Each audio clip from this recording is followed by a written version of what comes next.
My name is Steve, and today we're going to be looking at how to take these highly reflective objects and use a 3D scanner to capture them, but capture them for 3D assets, meaning capturing the images, with the goal being to eliminate the glare that shows up on all these different types of shiny objects. And the way we're going to go about that is using cross polarization. So I've seen this on many videos. You can do some research on cross polarization, but I've always seen it applied to DSLR cameras, still photography, maybe some video. But I wanted to see, could I have that work with a 3D scanner? Now I'm using the Creality CR-Scan Ferret Pro, but this should apply to pretty much any 3D scanner. So I'm going to take you through my setup. I've got links down below to some of the 3D printed objects I'm going to be creating. So let's get right into it. So to start with, I made some initial purchases, and one of those being a linear polarizing sheet, and that you'll put over your LED lights. I would also recommend a diffusion sheet, and then the other part of the cross polarization is a circular polarizing filter that is going to go over the camera lens.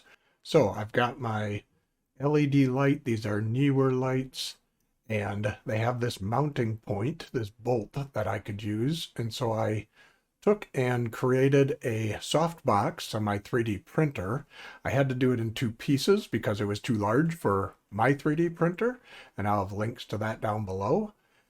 Then I take the diffusion sheet, cut it to size, and I'm going to adhere the linear polarizer sheet to that diffusion material. And that puts the diffuser a little ways away from the light and is much more effective in diffusing the light while going through the linear filter.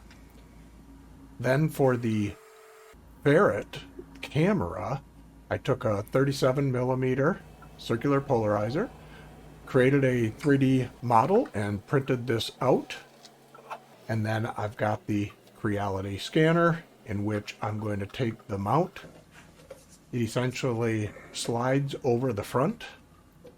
And I made this so that there's a little bit of a gap between the mount and that front panel to eliminate scratching the glass. And you'll notice that when I put this together, the circular polarizer is going to cover the RGB camera, but it's also covering the laser distance setting. So where it's got a sensor for what's the distance of the object to the camera. And I wasn't sure if the polarizing filter was going to affect that distance sensor. And so we'll see what happens as I go through some of my examples. And then the polarizing filter simply gets pushed into place. It's a little bit of a snug fit, so it fits quite well. And then you're still able to take and adjust the polarizing ring. So for this comparison, what I'm going to be doing is taking this teddy bear statue, and it's got a very glossy finish to it. It's a kind of a ceramic teddy bear. And what I'm going to do is a series of tests, and then I will post each of the output. So the first test is going to be just my LED lights with the Ferret scanner. Give it a default, everything out of the box, no diffusion material. I will then take 3 sheets of diffusion material here. This is a little bit of a thinner material that I'll put over each of the lights, and we'll see what that does. I'll then use the diffusion material with the circular polarizer filter attached and see how that does. And then finally, I will do the linear polarization sheet with and without the circular polarizer.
So I hope you found this video helpful.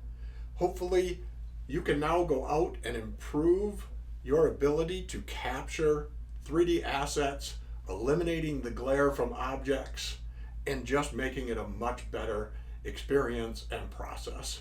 Would appreciate it if you'd like, subscribe to the channel. I do have links down below to the 3D printed objects that I've created. They are step files, so you should be able to edit those. And have you done anything with cross polarization? What do you think of my setup? Are there things I could do better to improve it? Would love any feedback you've got. So thanks again. Hope to see you in the next one.